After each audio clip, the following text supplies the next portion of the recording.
yeah, Christopher Nolan is back. You can hear it all there.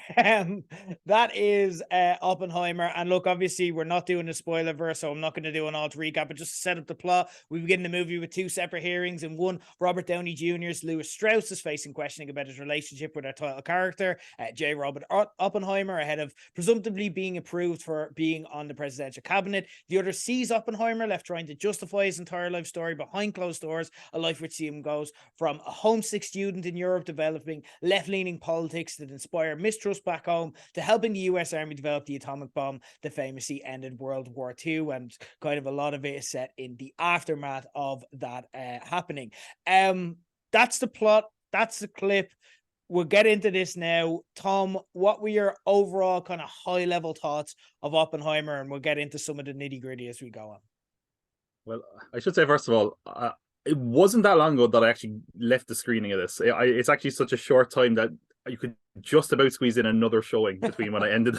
That's how long the film is. That's how long. And I should also say, I rarely go from seeing a film to reviewing it that quick because sometimes my thoughts change. So I'm saying this now as a caveat. That's fine. I actually feel like this might be Christopher Nolan's best film. Whoa. For a couple of reasons. Okay. Now, I don't think it's as exciting as some of his other films. I think in a lot of ways, I think though it's like his most mature film. I think it is his most coherent film, not just because you can hear the dialogue this time around. I just think like it feels like a complete work. There were issues I had with it, but generally it feels like it saw me coming with those complaints. And by the last act, it actually sort of addressed them to a point that I was satisfied. Now, again, I did just see it. I could see this again and say, what was I smoking? I was high on atomic radiation. But I think this was fantastic. I really do. It might be one of my favorite films that I've seen this year so far. And I am actually in agreement with you when it came to Tenet. This was like, Nolan really had to win me back because Tenet I thought was rubbish, and the way he kind of acted and all this leading up to it really kind of soured me on him. So I don't know. Maybe I'm totally out of line with you here. What were your own thoughts on Oppenheimer? Okay. I didn't think this was Tenet. I didn't see it as Interstellar. I didn't see it as a movie with him leaning into his worst impulses.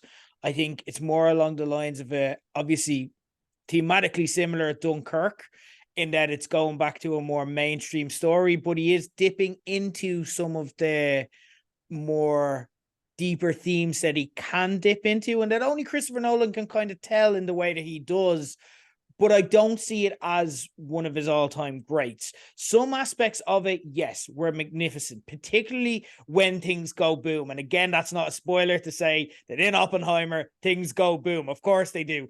Particularly like the explosion aspect of it reminded me of, in the best way, a scene from The Last Jedi, probably the most unforgettable scene in The Last Jedi for just the holy crap, like, incredible cinematic moment, truly spectacular.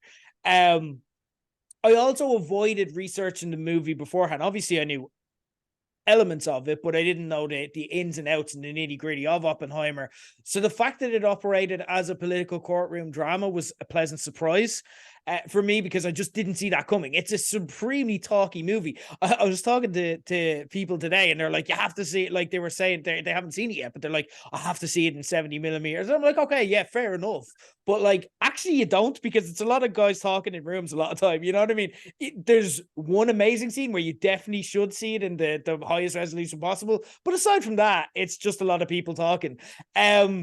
So much, like, I thought the performances were phenomenal. I thought Cillian Murphy has put on his big boy boots. I feel like for years he was almost the Michael Madsen kind of prestige supporting actor in Tarantino movies. That was Cillian Murphy to Christopher Nolan, and I think now he's shown that he can hang with the elite. Where I think we all knew that he had the talent to do so, but this was like his defining role, and I think he was phenomenal. And I think all the performances down the line, kind of, if they weren't as good, we'd be talking about this movie in a very different way. On the other, I think the film was massively uneven. I think it didn't know what it wanted to be at times. Like, was it trying to make science look rock and roll? Was it like a philosophical musing on the moral implication versus the curious bind of duty that's on physicists' shoulders when it comes to inventing weapons of mass destruction? Was it a courtroom drama? And I think it went for all of the above. I think it tried to be everything. And I think, like a lot of projects that try to be all things to all people, because I think particularly what you see this a lot in biopics, because again, the filmmakers become so ingratiated and obsessed with the life of the person that they're making the movie of, that they want to do it justice and they want to tell all aspects of the story, whereas sometimes you're just better off cherry picking one aspect of the story and just telling that really well. And I think this tried to tell everything.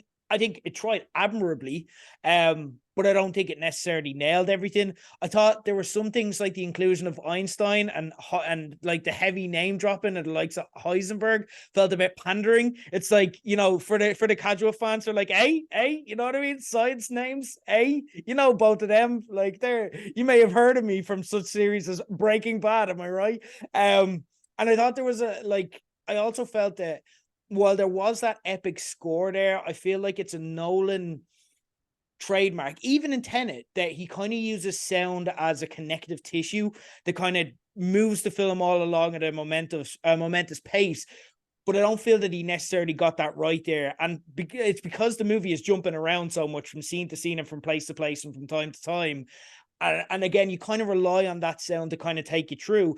I thought the sound design was magnificent, but I just didn't feel like it was kind of weaved together. And when you watch, like, I watched Interstellar back this week, and literally Hans Zimmer is the person, he essentially edits the movie because he takes you on that journey and tells you how to feel at all times and let you know where you're at. I don't feel the music guides you as much as it did here, and I felt that would have been helpful.